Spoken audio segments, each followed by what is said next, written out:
panahon. Wala na ho tayong panahon. Ubus na ang 2025 budget na hindi pa rin dinidinig sa sa Supreme Court, Marlon. And then do we have so much time left para mabigyan natin ng hustisya yung mga flood control na yan? Kaya ang sinasabi ko, big bang kaagad. Kasi kapag nagpaligoy-ligoy ka pa, bibigyan mo pa ngayon ng espasyo yung mga tao na dapat pinapakulong mo na makapagmano pa sa'yo, makapag-backdoor pa sa'yo. And then syempre, kapag ikaw kinausap, kahit sino Marlon, kapag ikaw kinausap ka ng masinsinan at alam mo yon yung may humility naman, kahit ikaw lalambot So sa susunod na session, gaano ka na papalambot ka na ng papalambot. Para kang karneng pressure cooker na ang tigas-tigas mo nung una hanggang sa huli wala, edible ka na. Di ba? Gusto ko yun Para kang karneng pressure cooker Di ba? yung karne, alam mo yung kalabaw na native, di ba napakatigas niyan? Ako yun lang. It's Senator Marcoleta, pasintabi po, humihingi ako ng pasensya. It's not about you, it's about your committee. It's the committee as a whole.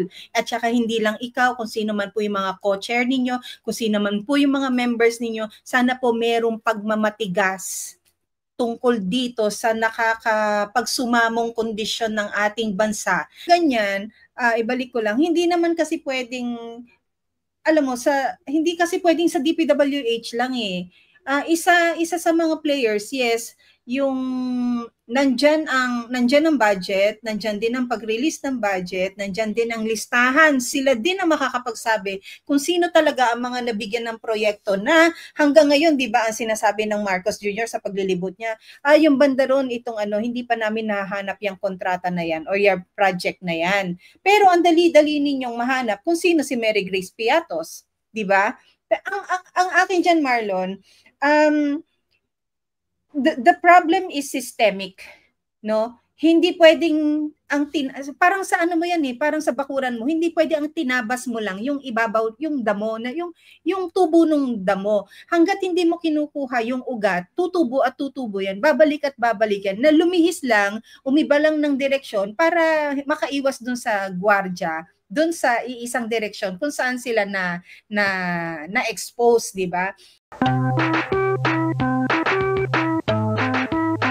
This has nothing to do, or this is not a personal attack to Senator Marcoleta. This is not about Senator Marcoleta just because he is the chairman of Blue Ribbon Committee. This is our opinion. This is what we observe. Wala ho sanang magagalit na mga kaibigan natin na nasa panig ng Senator Marcoleta office, no? Our observation is our right because it's a public issue and we have the right to get involved in the discourse, no? Yun lang, Marlon. So, but it has nothing to do, it's not a personal attack to Senator Marcoleta. Why am ano ang context ng sinasabi ko, Marlon? Because I have consistently been telling everybody since the Blue Ribbon Committee hearing started na hinaan ako. Tapos kasi 'di ba, kung halimbawa ako rookie senator ako, pero bihasa ako sa parliamentary procedures or sa batas dahil matagal akong congressman, I will have to start my committee opening with such a very controversial issue with a big bang. Pero yung big bang na yon, gawato silang yung nakita kong ingay, yung narinig kong ingay, wato silang, wala yung super lolo, wala yung goodbye Philippines, di ba? Walang ganung ingay because ang dami nilang players na, di ba? Ilan sila, Marlon, yung mga nasa listahan? Particular lang natin yung 15, pero hindi lang 15 to. Kasi marami, 15 contractors to na sinasabi mong players, pero itong 15 contractors, hindi sila mag-e-exist at hindi masusunod yung pang-scam nila, yung pambubudol o pangungurakot nila kung wala silang kakontsaba na mga politikong nasa likod nila.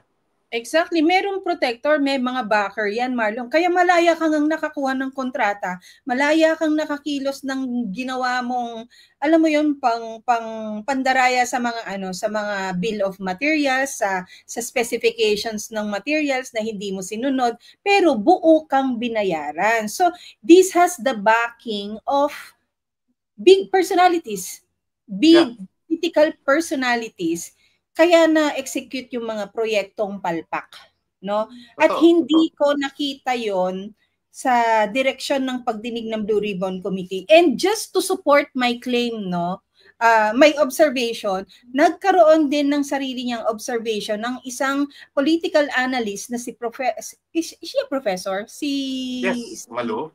Oo, si Malu ba? Si Matik ba tinutukoy mo? Oo, si Prof. Matik, no? Si Prof. Malu Tequia. Matik po kasi kung tawagin siya ni Attorney Vic, no? Kaya nasanay din kaming Prof. Matik. Na hindi niya nakikitang may mangyayari talaga, no? Sa pagdinig. And I don't know, Marlon, ikaw nga lagi mo ring sinasabi na magiging sacrificial lamb ang isang Sara Diskaya. Oo. Ako pa, in fairness kay Senator Dante, since lagi ko naman 'to sinasabi, ang dami ko na rin na-cover ng mga Senate hearing, no? Kasi depende sa diskarte ng isang mambabatas yan. Kung ang opening salvo niya ba with a bang, or opening salvo niya talagang alam mo yon, pero unti-unti lilitaw yung malaki yung pasabog. Although yung unang pagdinig talaga medyo may kulang, although satisfied na rin ako dahil kahit papano nabunyag doon at inamin ng isang Manny Bonoan na siyang DPWH secretary na meron talagang ghost project. Ngayon, ang nag-aalala lang ako na sana, actually, yung pag-aalala ko may halong wish. May halong kahilingan na sana yung isang Senator Dante Marcoleta na malaki yung inaasahan natin, hindi niya mabigo yung taong bayan.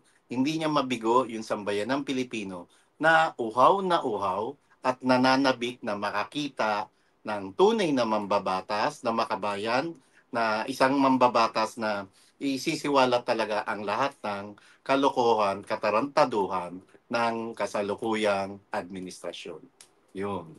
Marlon, sadya naman talagang walang mabibigo, 'di ba? Sa lahat ng yung mga asong nag-iingay, Marlon, eto na naman tayo sa kasabihan. Hindi ko lang masabi kung ano yung kasabihan na yun. Pero yung tapunan mo ng konting buto para manahimik sa kakakahol. Kakakahol, oo. Oo, kakakahol. Hagisan mo ng maliit na buto o konting buto. I think that is what's gonna happen kung sinasabing ang magiging sacrificial lamb ay isang Sara Diskaya. Kapag sinampulan tayo ng isang personalidad na sabi naman lang natin makulong or mahatulan or makasuhan or whatever it is, hindi lahat yan nung buhaya. Baka isa lang yan sa mga maraming buhaya na i-refer nila as the maliit na buto para manahimik yung mga nagki-criticize. Pero malaya pa rin nandyan at nakakapangontrata, nakakapaglingkod sa bansang ito, ang ibang buhaya na involved naman talaga. Tama ka, Pam. Yung ilatag lang natin bakit ang premise natin si Sara Diskaya lang yung sacrificial lamb. Kasi marami po silang sangkot. Marami silang involved. Although marami talagang available na materials, retrato, video, tungkol sa karangyaan ng pamumuhay ng Sara Diskaya. Kaya lang, doon sa 15 na yon, ang lahat ngayon nakatuon ng pansin doon lamang kay Sara Diskaya na malamang sa malamang at may impormasyon ako May isang senador kinausap yung isang kaibigan niya na tutuluyan talaga yan. Ibig sabihin, kung okay yun, sige, kung tutuluyan, pagtingin natin talaga may kasalanan, dapat tuluyan. Pero dapat ang tuluyan, hindi lang iisang tao. Ang tuluyan, unahin yung 15 na kontratista, na paborito, na binigyan ng pabor para lamang ibigay sa kanila yung mga malalaking kontrata sa flood control. And maliban sa mga kontratista, dapat may matuluyan na mga empleyado at opisyalis ng DPWH at dapat meron ding matuluyan na mga congressmen o ilang senador kung meron man. Kasi Pam, ang tingin ko rito, ang isang Sara Diskaya o pati ang asawa niya na si Curly Diskaya, magiging Janet Napoles 2.0 to. Ang kay Janet Napoles, wag nating kalimutan, 10 billion pesos lang ang sangkot dito na budget sa pork barrel scam. Pero kay Janet Napoles, may 3 senador na nakulong. Ang tanong dito, sino? Senator Jinggoy Estrada, Senator Bong Revilla, and dating Senate President Juan Ponce Enrile na Presidential Advisor on Legal Affairs ngayon ni Marcos Jr. at saka favorite ng isang Lisa Araneta Marcos, di ba? Ngayon, ang tanong, ano ba to? Doon ba sa 15 talagang si Sara Diskaya lang ang pagtutuunan ng pansin? Hindi ba dapat sabay-sabay sila? At ano ba to? Dito ba kung may mapaparusahan, Sara Diskaya lang? Paano naman yung mga kongresista? So, kaya ko binalik, yung kay Janet Napoles, merong 3 senador, pero ang dami rin mambabatas na sangkot doon.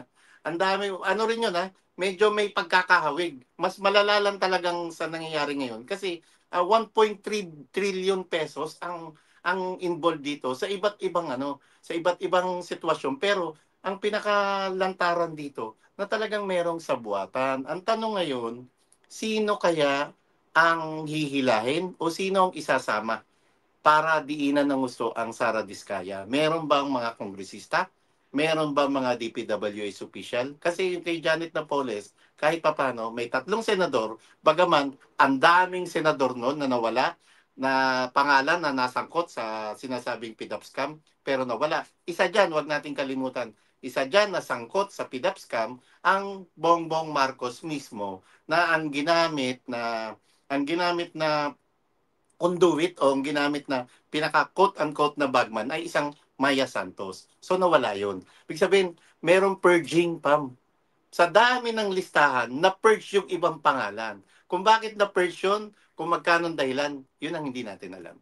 Masyadong misteryoso yun. At ito ang nakakapangamba ngayon na kung ang direksyon ng investigasyon ay patungo lang kay Sara Diskaya, ibig sabihin, ligtas na yung mga kongresista na kasabot niya. Ibig sabihin, ligtas na rin yung mga DPWH na isa-isa na rin tinatanggal. O ultimo si Manny Bonoan. Kasi kung tutuusin, Pam, kung pag-uusapan natin yung prinsipyo ng command responsibility, hindi lamang to magtatapos sa pwesto ni Manny Bonoan bilang DPWH Secretary, kundi tagusto hanggang sa presidente na siyang chief executive at ang pinaka-alter ego niya ay ang DPWH Secretary sa katauhan ng isang Manny Bonoan. Wait lang, sorry Marlon. Sige, okay lang. May gusto kasi akong i-share. Ito nga. Ito Marlon, no, sabi mo kasi asahan natin na may mga purging. So, nagsisimula na sa DPWH, cleansing looms amid flood project anomalies, no? Hindi naman kasi pwede, nakikita mo ba? Naka-share ba? Oo. Yep. Kita ko, Pam. So, yung ganyan, ibalik ko lang, hindi naman kasi pwedeng, alam mo, hindi kasi pwedeng sa DPWH lang eh. Isa sa mga players, yes, yung nandyan ang budget, nandyan din ang pag-release ng budget, nandyan din ang listahan. Sila din ang makakapagsabi kung sino talaga ang mga nabigyan ng proyekto na hanggang ngayon, di ba, ang sinasabi ng Marcos Jr. sa paglilibot niya, yung banda ron, itong hindi pa namin nahanap yung kontrata na yan or yung project na yan. Pero ang dali-dali ninyong mahanap kung sino si Mary Grace Piatos, di ba? Ang akin dyan, Marlon, the problem is systemic, no? Hindi pwedeng parang sa ano mo yan eh, parang sa bakuran mo, hindi pwede ang tinabas mo lang yung ibabaw, yung damo na yung tubo ng damo. Hangga't hindi mo kinukuha yung ugat, tutubo at tutubo yan, babalik at babalik yan, na lumihis lang, umiba lang ng direksyon para makaiwas dun sa gwardiya, dun sa iisang direksyon kung saan sila na expose, di ba? But then again, yung direction naman ng Blue Ribbon Committee na isang tao lang, ako, for me, it's very frustrating and it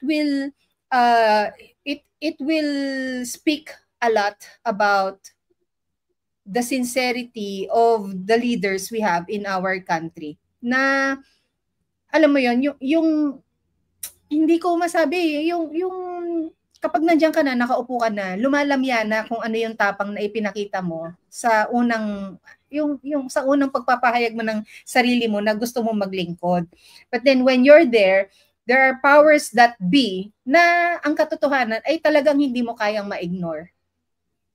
I-influensyahan at i-impluwensyahan ka sa dito mo dalhin sa direksyon na to. Iwasan mo yung mga yan dahil kaibigan natin yan. Ito na lang, itong taong to medyo ano yan, medyo out of place sa atin yan. Yan na lang ang puruhan natin. Yung mga ganun ba?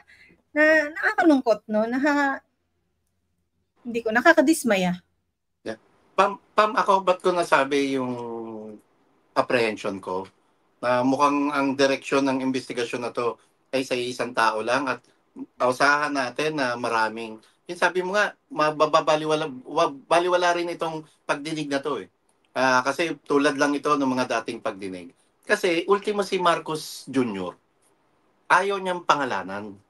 Kung seryoso siya at kung sincero siya na linisin ang kanyang gobyerno, dapat bilang Pangulo ng Bansa, galit siya na pangalanan isa-isa kung sino man ito at hindi lamang dapat hihinto sa mga kontratista, kundi dapat damay rito yung mga kasabwat nila, yung mga kapwa nila sa sindikato, kasama nila sa sindikato, mula sa kontratista hanggang sa mga DPWH official, tama sabi mo, sa DBM officials, di ba? At hanggang sa mga mambabatas na proponent ng mga proyektong ito, partikular na yung kaduda-duda kung bakit bago matapos ang budget, ay may mga isiningit pa sila at yung tinatawag na insertion para dito ilagay ang bilyong pisong halaga ng pondo at para sa tinatakpan yung proyekto ng flood control.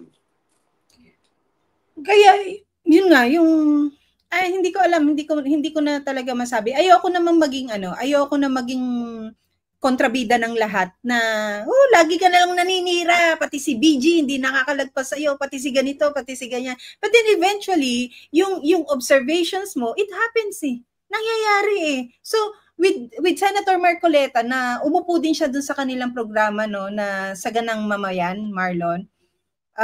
Yung sa Net25, yes. Ang bukang bibig din niya yung si Sara Diskaya, yung properties, yung assets, yung mga sasakyan ng isang Diskaya.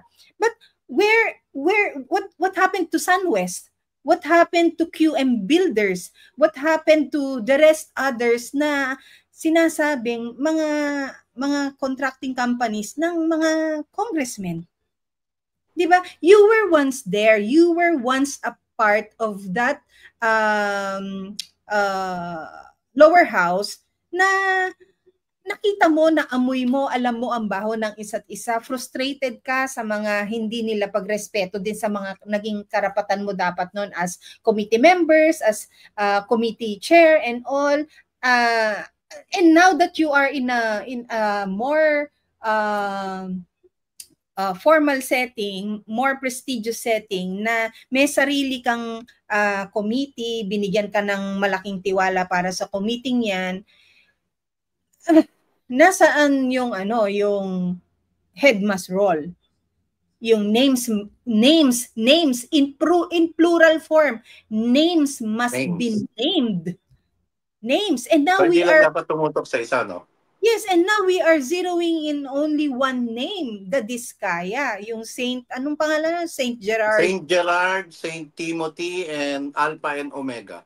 Yun. Tatlo. So, bakit silang tatlong personalidad na lang? What happened to the rest? Yeah. Kung ako nga rito kay Sara Diskaya, kasi kung talagang sa kanya lang nakatuon yung pansin, tapos isipin mo magiging magkakosa sila ni Janet Napoles, ha?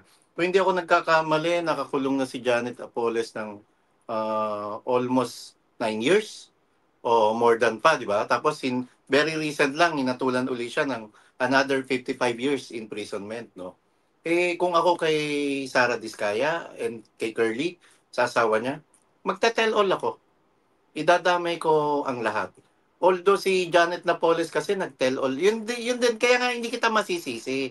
Yung may apprehension ka, may pag-aalala ka na mapupunta lang rin to sa wala. Kasi marami rin pinangalanan ng ang isang Janet Napoles. Pero ilang tao lang yung naipakulong at ilang tao. Tapos yung tatlo pang napaka-prominente na tatlong senador, yung dalawa ron dismiss na. Yung kay Jinggoy na lang ang talagang nililitis pang ngayon. Pero alam mo, Marlon. Oh, yeah. exposing everyone and doing a tell-all does not qualify the whistleblower na hindi na siya mahatulan. Deserve mo pa rin yan. Kung si Diskaya mag-tell-all, deserve pa rin niyang makulong, deserve pa rin niyang whatever it is na nararapat sa mga pangungulimbat na ginawa nila. Deserve pa rin nila yan. Yung pangalanan mo lahat, tapos wala pa rin ginawa. Kasi yung kay Janet Napoles, nakakulong na siya ngayon. Tapos nagpangalan siya. Nasampulan naman yung, ilan sila? 4? 3. Ayan, 3. Nasampulan yan 3. Sige, sabihin na nating nakalaya ulit, pero nasampulan. Yun kasi yung gusto natin, Marlon, magpakita tayo na may ngipin ang batas. Hindi tayo pwedeng sabihin na, sabihin natin ako si Senator Madam Pamela. Senator Madam Pamela, mga PI na nyo, kayo, ipapakulong ko kayo, kayong mga 12 na pangalan na yan, bla bla bla. Tapos, akong si Senator Madam Pamela na pagkayabang-yabang, ang pinakulong ko, iisa lang. Dahil nagmano yung 11 sa akin Nasaan yung yabang ko? Walang problema yung walang problema yung mga napakulong ko dahil napakulong ko naman. Pero mas malaki ang problema ko na hindi ko napakulong yung iilan.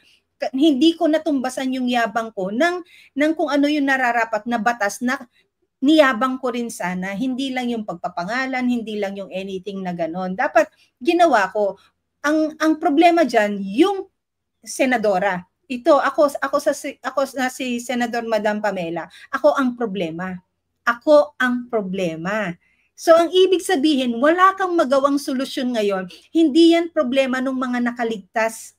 Hindi yan problema ng mga hindi nakulong. Ang may problema, ikaw na senadora. Ikaw ang mag-i-implement ng batas Wala kang ginawa. Kulang ka.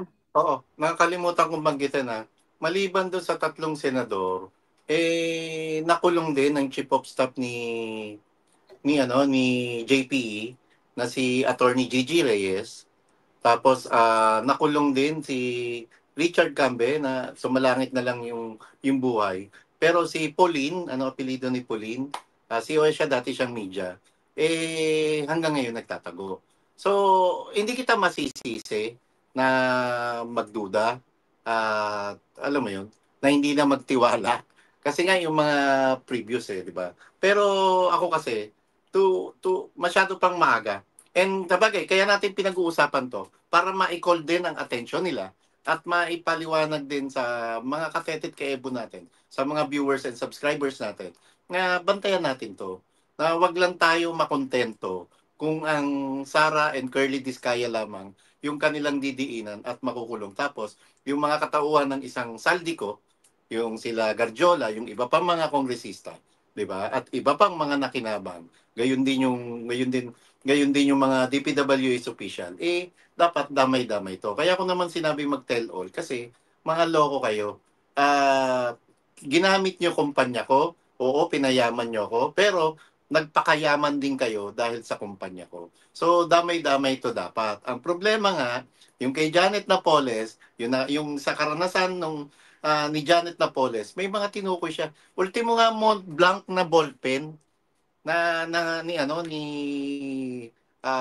Franklin Drilon, pinag-usapan doon. Katunayan, pati si Franklin Drilon, binigyan ko. Hanggang ngayon, may mga mambabatas na nabanggit kasali ron sa pork barrel scam. And, hindi kita masisisi na baka mapunta to sa wala. Pero sana hindi. Dahil malaki ang expectation at inaasahan ng sambayan ng Pilipino, particular kay Senator Dante Marcoleta.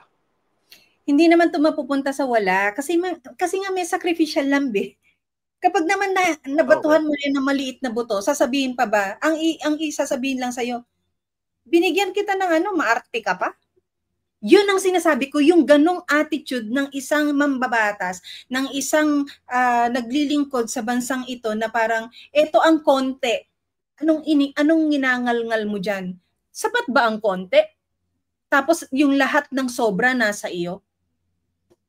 Di ba sobra-sobra din naman yung boto na ibinigay namin sa inyo kaya kayo nakaluklok dyan, pero ang kapalit nun yung konti. Bakit? Dahil ba sinabi mong nung May 9, May 10 nakatanggap ako ng 500 pesos sa iyo? Yun na ba ang yun na ba ang kabuuan ng paglilingkod mo, pagseserbisyo mo sa isang kapwa mo na Pilipinong hindi nakaluklok sa gobyerno? Yun lang, hindi ito mapupunta sa wala. Mapupunta lang ito sa kulang. Kulang yung action. Yung magkakaroon ng sample kay Sara Diskaya, pero nandyan, malayang nakakapangulimbat, nakakapagnakaw, nakakapamili ng sarili niyang private jet, yung anak ng isang kongresista, mapapadala niya sa Paris dahil 18 years old nang naka-private plane kasama ang barkada, and then yung birthday celebrant, isa-shopping niya sa Gucci sa Paris ang mga kaibigan, at pagbalik nila the following days after ng celebration, may mga kanya-kanyang Gucci bag, bit-bit pa rin ng private jet nung kongresistang yon. Diba? Ganun ba ang gusto natin? Is that enough if it's just Sara Diskaya? Sige, si Sara Diskaya mababawasan lang ng mayabang, because if you watch Marlon, if you watch the vlog of Julius Babaw, no, but apparently we heard today na burado na yung kay Corina Sanchez. Yung kay Julius Babaw, Marlon, pinapanood ko kagabi because itatopic ko yan mamaya sa Great Conversations, no, yung the attitude behind the success of Sara Diskaya. Wala kang nakitang humility. Wala kang talagang nakitang humility. Wala kang nakarinig, hindi mo siya nakaringgan na totoo yung istorya nilang they started from nothing, yung rags to riches. Yung nag-focus na sila sa riches nila, they didn't wanna look back yung mga panahon na nagsisimula sila. Walang ganun. And the failure here of Julius Babaw is that he failed to humanize his subjects as mainstream media na inaasahan nilang makakapag-influence that this is the better candidate as mayor of Pasig. Hindi niya na-control yung narrative because he was asking the wrong questions. Well, hindi ako media person, pero hindi nga niya napakitang deserving tong mga taong to. Ako Pam, coming from dun sa word mo na humility, no? Kung sino man yung nag-advise o kung sino man yung nag-handle sa mag-asawang Curly and Sara Diskaya, ang laki ng pagkakamali na yun. Kasi masyado silang, excuse Pam, kasi yung local campaign, alam nila na malaki ang sobrang taas ng popularity ng kalaban nila, si Vico. So, kailangan nila ng media mileage. Kailangan yung presentation nila sa taong bayan. At ayun, nakakuha naman sila ng platform na nagka-interest sa istorya nila, sa katauhan ng Corina and Julius, and kasama ba si Tintin Persola. Nakakuha sila ng platform na interesting dahil inspiring yung story nila from plugs to riches. Pero dito dito papasok yung pagiging dapat talaga low-key ka lang, na pag may ganyan ka, hindi mo dapat ilantad sa mundo. Lalo, alam mo na pwede kang masilipan ng kalaban mo. And true enough, ito nangyari ngayon. Natalo ka na. Ang masaklap natalo ka na nung local elections sa kabila ng malaki-laking gastos mo, ginugol mo, para lamang makakuha ng boto at makuha yung simpatsya ng mga kababayan. Tapos, ito yung nag-aantay sa yung problema. So, lesson learned yun, na sa lahat. Although, dyan din talaga maraming sumabit Pam na remember yung anak ni Janet Napoles, talagang nasa New York, nakahiga sa isang luxury car, di ba? Tapos nakahiga sa mga dolyares na kung may tinatawag na dagat ng basura, ito yung kama ng dolyares di ba? Na napaka-importante pa rin talaga ng humility, at napaka-importante yung hindi ka gagawa talaga ng ikasisira ng pamilya mo, ikasisira ng pangalan mo. Ano yung sabi mo? Dagat ng basura? Kama ng mga dolyares. Yung kay Marlon Hu kasi, bed of roses. Wow! Hindi, puro tinik yun. Hindi. Petals, Marlon. May tuwalya pa yan na naka-form ng gansa. Ano tuwalya? Baka gusto mo pati polo para litong atyensa na. Floral na gusto mo. Hindi, parang alam mo bakit nagkanda palpak-palpak din despite the big influence of, let's say, Corina Sanchez and Julius Babaw at yung media mileage na meron sila. Alam mo bakit pumalpak? Hmm. Hindi naman tao sa puso nilang gusto nilang tulungan yung tao eh. 'Di ba yan yung una nating sinasabi na si Lisa Marcos, Marlon, nung panahong na Rappler tayo, you have to yung laki ba ng kaba ko nun kasi sinolo ako sa quote card. Tapos yung sinabi ko doon, yung parang ang statement ko doon is she didn't have the right people around her na may puso to execute her her ambitions. 'Di ba? Yan yung sinasabi ko. Look at Marcos. Yung itsura niyang basura siya ngayon, 'di ba? Nagmistula siyang ginto dahil nung panahon nung kampanya, i-zero in ko na lang sa third floor sa HQ, no, Marlo.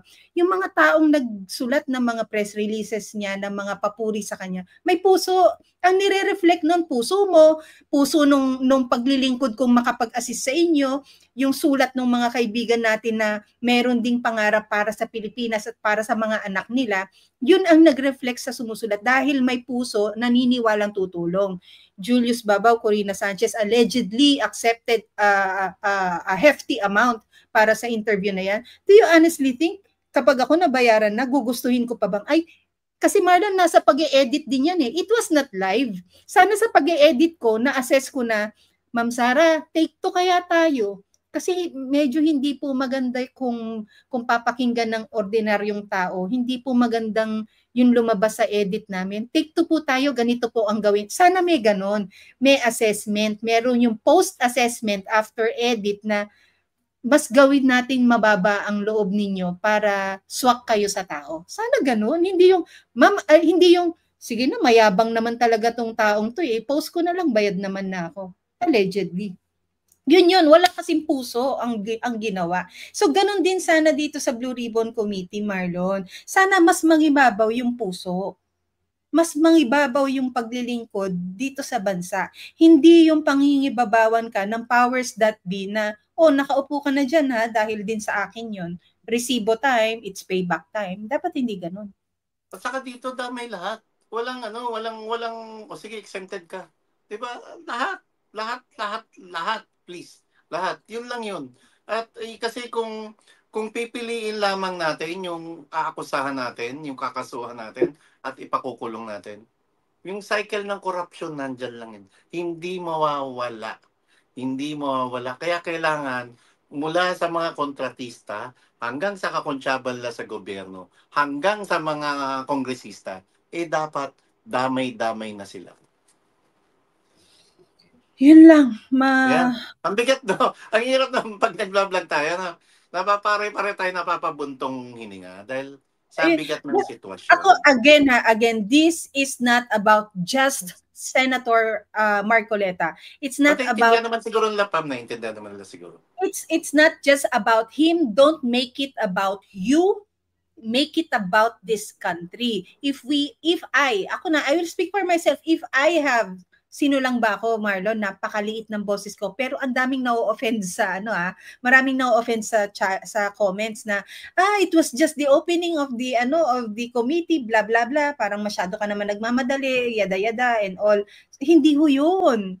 Wala na ho tayong panahon. Ubos na ang 2025 budget na hindi pa rin dinidinig sa Supreme Court, Marlon. And then, do we have so much time left para mabigyan natin ng hustisya yung mga flood control na yan? Kaya ang sinasabi ko, big bang ka agad. Kasi kapag nagpaligoy-ligoy ka pa, bibigyan mo pa ngayon ng espasyo yung mga tao na dapat pinapakulong mo na makapagmano pa sa'yo, makapag-backdoor pa sa'yo. And then syempre, kapag ikaw kinausap, kahit sino Marlon, kapag ikaw kinausap ka ng masinsinan at alam mo yon yung may humility naman, kahit ikaw lalambot So sa susunod na session, gaano ka na papalambot ka na ng papalambot. Para kang karneng pin-pressure cooker na ang tigas-tigas mo nung una hanggang sa huli wala, edible ka na. Di ba? Gusto ko yun Para kang karneng pressure cooker Di ba? yung karne, alam mo yung kalabaw na native, di ba napakatigas niyan? Da, ako yun lang. It's Senator Marcoleta, pasintabi po, humihingi ako ng pasensya. It's not about you, it's about your committee. It's the committee as a whole. At saka hindi lang ikaw, kung sino man po yung mga co-chair ninyo, kung sino man po yung mga members ninyo, sana po merong pagmamatigas tungkol dito sa nakakapagsumamong kondisyon ng ating bansa dahil sa issue ng flood control projects na yan. Maawa naman ho kayo sa Pilipinas. Yun lang. Sana may mga kontratista ding na makonsensya. May mga kontratista rin na kasi niniwala ko, congressman, wala na yan. Na talagang titigas ng panga niyan. Sana yan, wag sana magkaroon ng executive session. Yes, Pero sana, dahil alam natin anong nangyayari dyan. sa Thank you, executive Ma'am. session. Oo. Sana merong, although sinabi naman ng isang Senator Ping Lacson sa privilege speech niya. Hinanap natin siya nung unang pagdinig ng Blue Ribbon, di ba? Masama pala talaga pakiramdam. Pero doon sa privilege speech niya, sinabi niya na willing siyang ibigay yung mga dokumento na hawak niya at may mga tao rin na nagpasabi na sa kanya na willing tumistigo. Sana mangyari yun. At yun lang, hindi lang malimitahan sa ilang tao, ilang akusado, ilang sangkot na personalidad yung isasagawang investigasyon, kundi lahat ng may kasalanan, lahat ng kakontsaba at lahat ng nakinabang, dapat pare-pareho silang makasuhan, makulong, at kung kinakailangan mabitay. Yes, so sabi nga ni Maisog 14, let's wait for the second hearing kung anong mangyayari. Yeah, yun na lang naman talaga nagagawa natin, maghintay, magbigay ng opinion, pero yung para busalan ka sa opinion mo rin, medyo malinaw ho yun. Ibigay nyo na ho sa amin kung ano yung opinion namin. Kayo ang nandyan sa pwesto, kayo ang merong kailangang patunayan. Hindi ho kaming merong obserbasyon lang na nakikita.